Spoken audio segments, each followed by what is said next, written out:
At yun na nga mga kailong, magandang tanghali sa inyo. Gagawa tayo ng molo soup, chicken molo soup. Yan. Magga-grind tayo ng shrimp at ihahalo natin dito sa sibuyas, sibuyas, bawang at saka spring onion. And nilagyan natin siya ng konting carrots. Yan. Mamaya lalagay din natin dyan yung giniling na manok. Okay po? Ito siya. Fresh giniling na manok para sa molo soup. Okay mga kailong?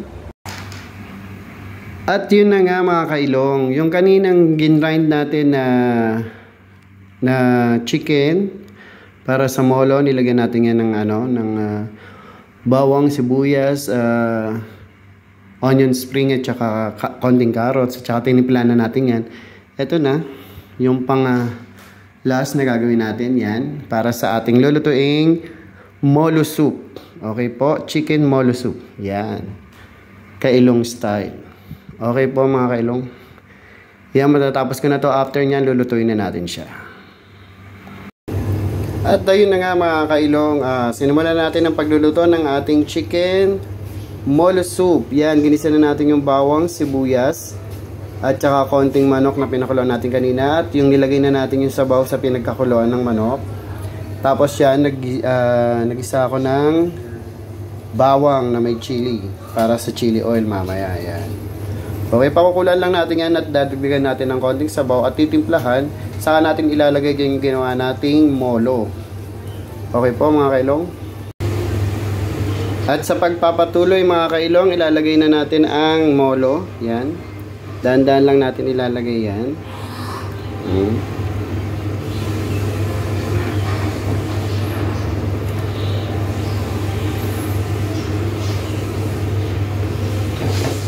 Yan, sarap.